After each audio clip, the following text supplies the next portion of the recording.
You are listening to TBR Radio Presents The Dixie Heritage Show, with your host, the Director of Dixie Heritage, Dr. Ed DeVries. And as we're getting closer and closer to Christmas Day, our guest on today's TBR Radio Presents The Dixie Heritage Show is none other than the author of The Confederate Night Before Christmas, that best-selling book that was published by Pelican Press.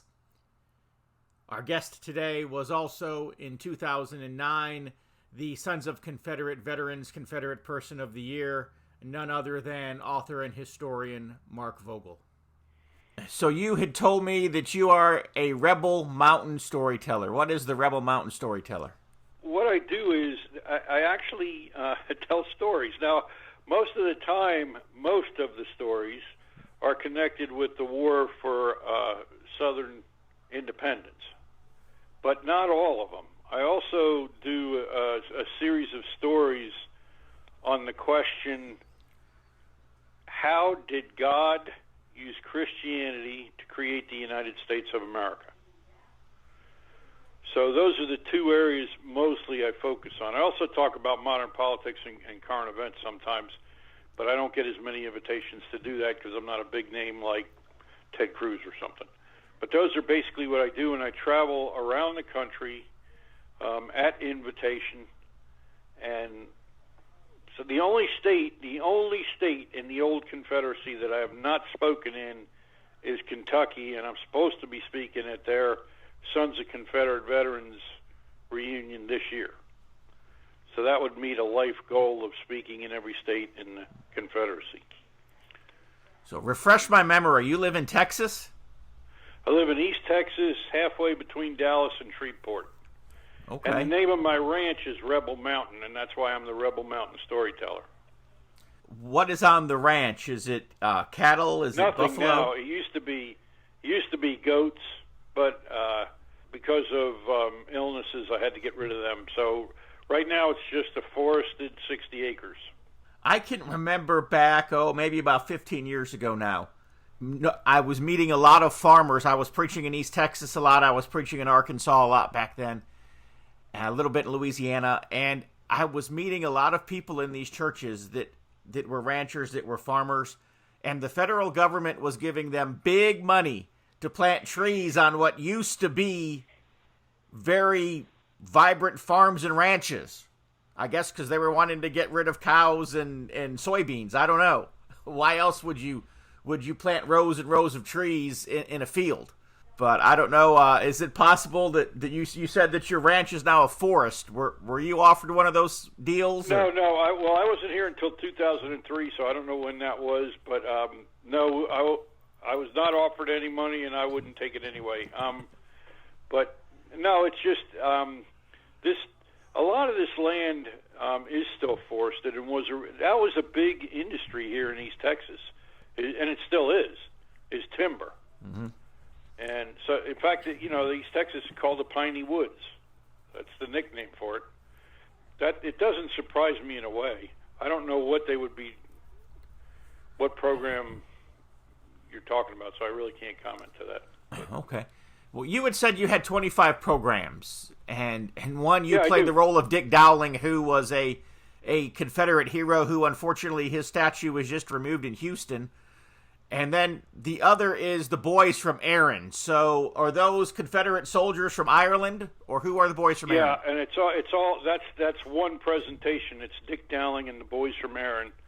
And I do a play. What happened was I was asked by an elementary school to come and do a Civil War Days program for them. And I decided, instead of going in and just in a uniform and just talking about guns or whatever, I decided to create a play for them about Dick Dowling. Now, if everyone's familiar with the Alamo, but very few people, even Civil War people, have ever heard of the Battle of Sabine Pass. That's down by Houston, actually on the Louisiana-Texas border. The only people who were there were from an artillery unit with Dick Dowling. He had 48 Irish Catholic fellas, and that's it. That's all that was there of the fellas. And so if you know the story of Sabine Pass, then you know that 40 minutes they repelled an invasion fleet of 22 ships, 5,000 men, captured 2 of the ships, killed over 100, captured another 150, and he didn't lose a man doing it. And it prevented Texas from being occupied during the war. Jefferson Davis called it now I lost my thought. He called it the name of a very famous battle in ancient Greece that I can't remember right at this minute. But anyway... Thermopylae? Yes, that's right. That's correct. Anyway, I do a play of him, and what it is he passed away about 2 years after the war of yellow fever. And so, as you said, in Houston, they put a statue up of him, and they did it on St. Patrick's Day, 1908. So in my play, I am Dick Dowling's angel, and I went to God to ask him if he would allow me to go down to earth to be at the dedication of my statue. And I told God that, I'll just go. I just want to see it. I won't tell anybody who I am. I just want to see it. And so God says, yeah, you can go down. And I say, well, since it's St. Patrick's Day, can I go to Ireland first? And then you can move me over. So I'm standing outside the gates of heaven getting dressed, and a soul from Ireland rises, a Mrs. Kelly. And when she sees me at the gates, she thinks I'm St. Peter. So that offers me the opportunity to tell her about Dick Dowling and who I am. And that's how the play works. And when I did that play the first time, it was for fourth graders in elementary school, and I was going to have to do it 7 times. And the teachers told me, now don't get upset when these kids start moving around and yapping and talking to each other, because you're never going to keep their attention. Well, they didn't realize how good the story was. And so the first class comes in. There were actually 2 classes. It was about 40 or 50 fourth graders. And I did the story. Not one of them made a peep for 40 minutes. Not one of them moved for 40 minutes. And at the end of the 40 minutes, I finished a little early. I had never done the play, and I had a couple minutes left, so I asked for questions. And this little blonde girl right at my feet raised her hand, and I looked down at her, and I said, yes, ma'am. And she goes, so exactly how old are you? And when she asked that, I knew I hit him. I knew I got him. So that's the play. I've done it on stage in South Carolina. I've done it in people's living rooms. I've done it for camps. Anywhere anybody wants me to do it. So, and I really enjoy the story because it's factual, it's accurate, and they should have had Errol Flynn do a movie on this guy, because he was really, first of all, he was dashing, he was young, he owned his own bar by the time he was 18 years old, and he owned 2 of them before the Civil War, and his was the first business, I think, in Galveston to have gas lights. And he was part of the fire department, and he was part of the Chamber of Commerce. I mean, he was just a real go-get-em guy. And there's also a romance story involved, because he saw a woman in the street when he first got there that he fell in love with almost instantly. But in those days, you couldn't just walk up to a lady and introduce yourself or whatever. So he had to do his homework, and he found out who she was, who the uncle was, and he figured, he made a plan. He decided, well, the uncle was running the local militia, so he figured, I'll join the local militia, I'll impress the uncle, and he'll introduce me to her. And that's exactly how it worked out, and he ended up marrying her. Open your web browser and type in www.barnesreview.org and discover the Barnes Review magazine. In the Barnes Review, you will read vignettes of man, from the prehistoric to the very recent, from forgotten races and civilizations to first-person accounts of World War II and the late Cold War. There is no more interesting magazine published today, nor a more significant and important subject than real history. So visit www.barnesreview.org and subscribe to the Barnes Review.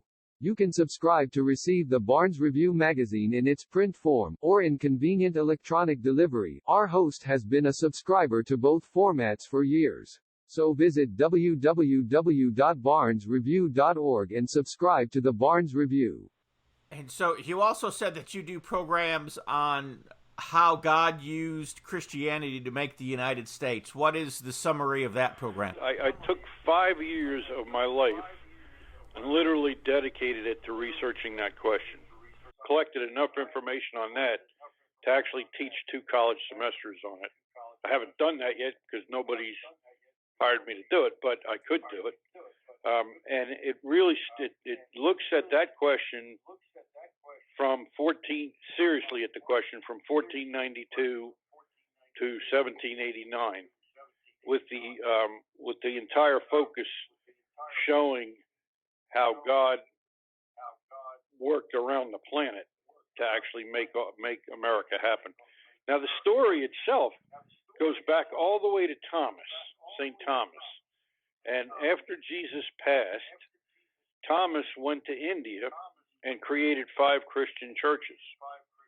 And if you think about that, those Christian churches in India had no way to communicate with Christianity to its west in the Middle East. And so they more or less operated on their own, independent. Now, here's the speculation part. Well, first of all, the fact is that the Khan of India, in or about the time of Christopher Columbus, became very interested in Christianity. And he asked the Catholic Pope to send priests to India to teach Christianity. Well, the Pope sent the priests, but they never got to India. And that story made it to the courts of Europe and was talked about all over Europe in the king's courts. And that story is the story that inspired Christopher Columbus to sail west to get to India. And so if you think about how this whole thing started, and if you accept the premise that Christopher Columbus sailing west is the actual seed that begins the United States of America, then it goes back to Thomas. And that is an interesting story. I started a book years ago, and I never really got anywhere with it. I'm still working on it, but I really maybe need to go back to that project with a little more earnestness. But basically, the gist of the book, the working title was For God or for Gold. And the gist of the book was that Columbus's trip to the New World was, he didn't come seeking gold. It was a missionary Absolutely. journey. He was coming. And that's provable. And so, that's provable by the ship's log that's at Fordham University in the Bronx. And you can actually get it on the internet. You can get the translation, and the very first entry in the log is a message from Columbus to the king and queen that states the one reason for the journey, which is evangelism. So you're absolutely right. Extra, read all about it. If you're like me, and I'll bet you are, you like to be on the cutting edge of honest news and accurate information. 26 times a year, the American Free Press newspaper can be delivered to your door, packed with the kind of uncensored news that I know you're going to appreciate. If you're ever dissatisfied with your subscription to the American Free Press, their guarantee is that you just drop them an email and they will gladly refund the unused portion of your subscription.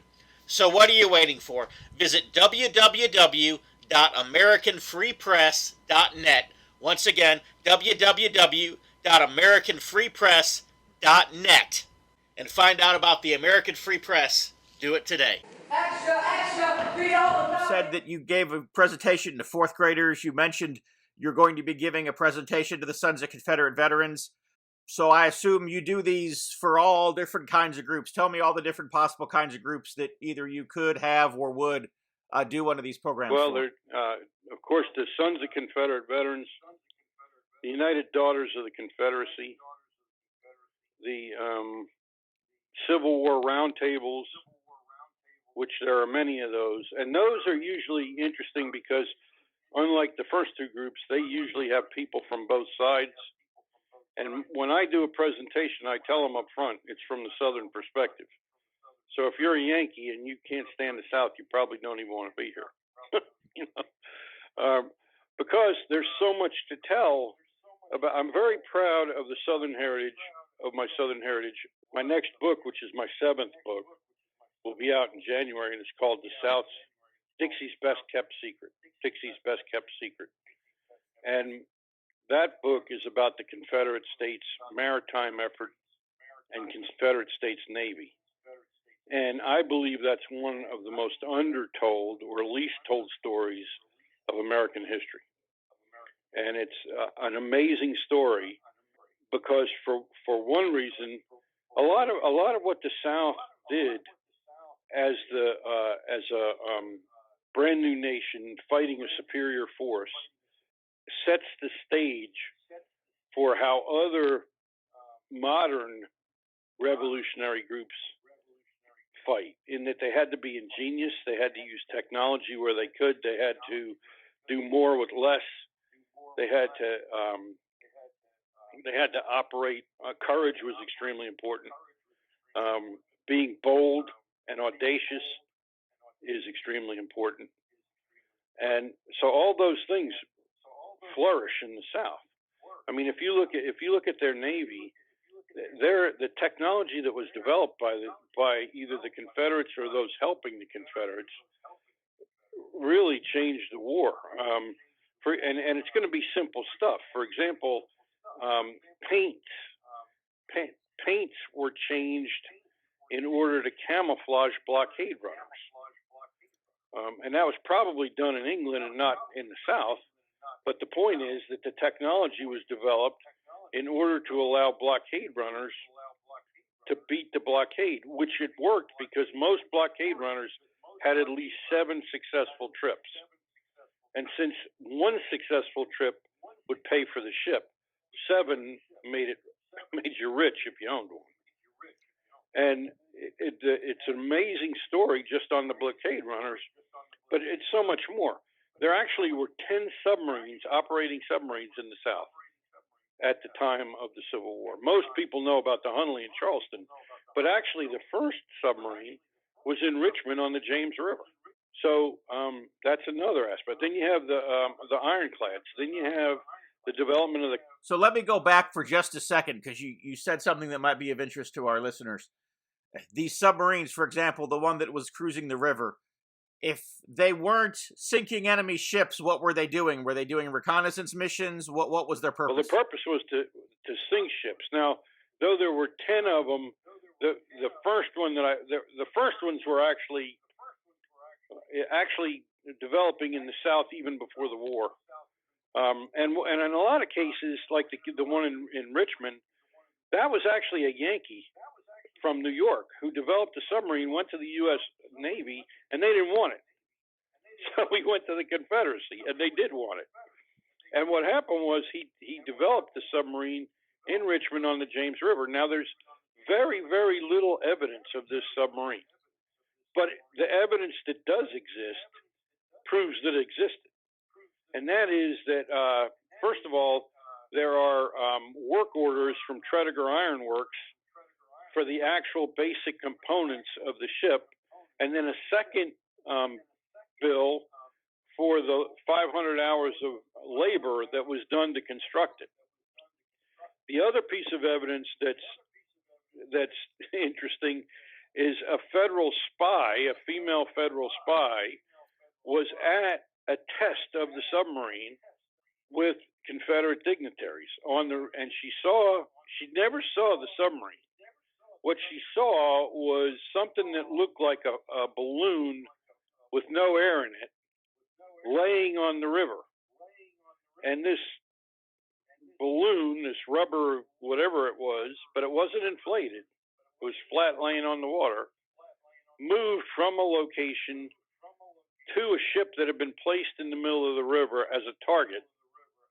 It moved to that ship, stayed there for several minutes, moved away from that ship, and then the ship blew up. And the woman was a spy for the Pinkertons, and she wrote a report to them on it, and that is the evidence for that submarine. Now, when I do my presentation on the submarines, I call it The Mysteries of the Confederate Submarine Service. And I do that because this was really well-kept secrets. There were 5 submarines built in Shreveport that haven't been found. One of them is supposed to have been sent to Houston. It never got there. And the other 4 have never been found. Now, I'll tell you a little bit about where I get these stories, because I like stuff to be based in fact and not BS. A fellow named John M. Koski, Koski, who works at the used to work at the Confederate White House in Richmond. I don't know where he is right now, but he wrote a book called The Capital Navy, and you can Google that, Capital Navy. His name is Koski. In that book, he tells the story of the Richmond submarine. Then there's a fella in LSU called Dr. Joyner, and he has done a lot of work on the submarines that were in Shreveport. And then, of course, you have the Hunley, which is in Charleston, and which was actually part of those people that built 2 before that, the Pioneer 1 and the Pioneer 2. And then they built the Hunley. And then there's another one that's called the American Diver. And I'm not sure whether that is a separate submarine or a second name for the Pioneer 2. So the submarine service in the Confederacy is still submerged, in that there are a lot of hints about things that happened. The Hunley was successful in sinking a ship, but then when you look at the Hunley and how it was lost, when you look at the different evidence that's been provided, it's very difficult to determine how that ship was sunk. Now, the people down in Charleston say that they have the answer, but when you keep looking at the evidence, maybe they have the answer and maybe they don't. So anyway, but that's a program I do on the submarines. I do a program on the blockade runners, and I do a program on what I do programs on Robert E. Lee. One of them is his Christian life. On Unbelief, it's called "I Will Give That Sum," is the name of that program, and it's literally about Robert E. Lee as a man and a Christian, as a father, and it really doesn't talk about the military side at all. So my first presentation I ever did, which was written back in 93 or 94, is called A View from Seminary Ridge. And that program describes, why did Robert E. Lee do Pickett's charge? What would lead the best general that America ever had to conduct Pickett's charge? And so that's one. So there's a bunch of different stories. I also do a series. I wrote The Confederate Night Before Christmas, which was published by Pelican Publishing. And I do a program on Confederate Christmas, which is different from the book. The book is a children's illustrated book that I took The Night Before Christmas and rewrote it in the same rhyme and meter, but so that it's General Robert E. Lee calling for donations of food for widows, orphans, and veterans, and Stonewall Jackson goes around to collect it. That's what the story is. But I also do a program on Christmas that talks about how Christmas in Dixie changed from 1860 to 1865. Now, I don't mean it changed, I don't mean traditions changed or things like that. I just mean in 1860, think about Christmas time in 1860 and what was going on in the minds of the people in the South. Well, they were getting ready to leave the Union. They were going to create a new nation. And so there had to be excitement, and there had to be wonder, and there had to be, at last, we're going to be a nation for God, which, by the way, in the Confederate Constitution, they actually call for the protection and guidance of God in the preamble to the Confederate Constitution. So when people talk about the Bible Belt, it was the Bible Belt for a long time. And there are parts of where I live are still the Bible Belt and won't change.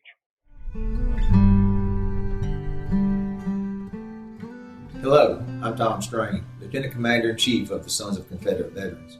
The Confederate flag, Confederate symbols, and the reputation of our Confederate ancestors has come under attack. The Sons of Confederate Veterans is actively fending off our detractors, but there is only so much that we can do. We need your help. Contact your local, state, and national elected politicians and tell them that you will not tolerate these attacks on our heritage. You can also visit scv.org, download an application to join us in our fight to preserve our Southern heritage.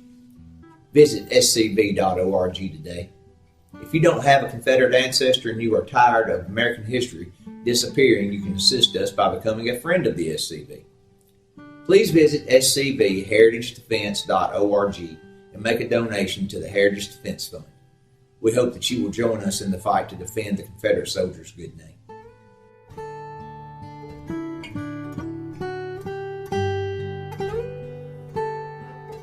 So does Rebel Mountain Enterprises have a website that people can order the books from, or a way to contact you for doing your programs? No, that's the part that I wish I had a partner, because I'm extremely bad at technical stuff.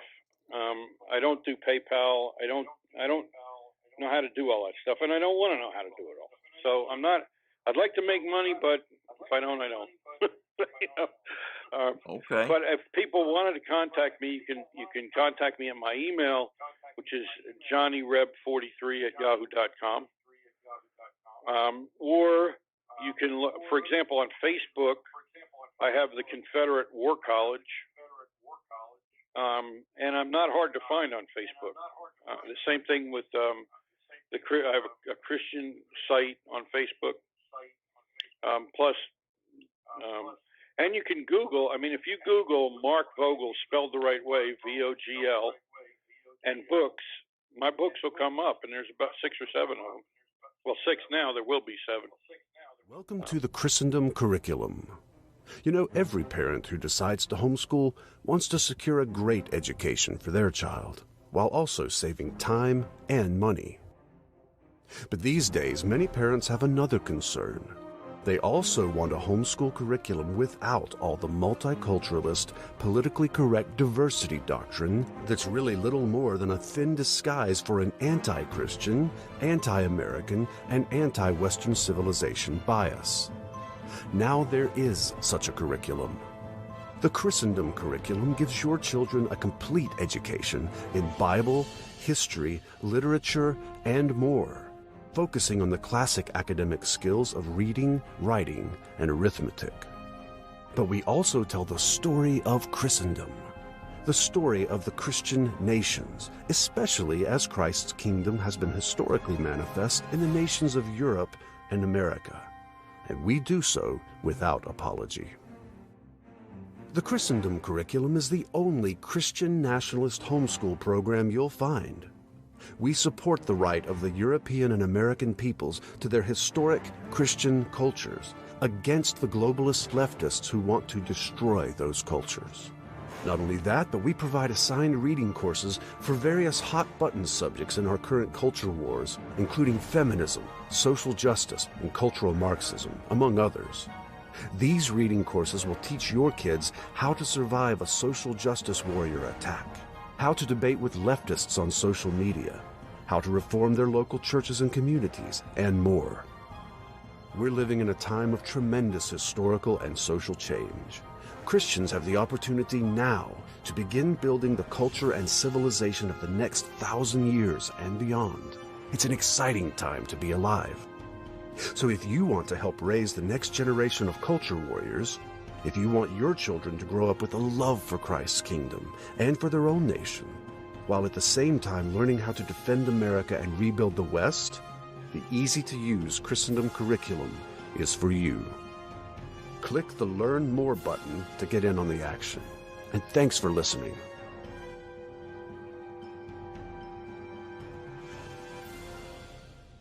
And we are out of time for this week's TBR Radio Presents the Dixie Heritage Show.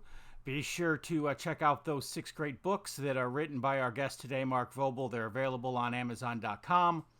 You can find them online. Type his name into the search engine, Mark VOGL, Mark Vogel, and the books come up. They will make great Christmas presents. Go to www.dixieheritage.net, www.dixieheritage.net. be sure to check out our bookstore. Some great Christmas presents there as well.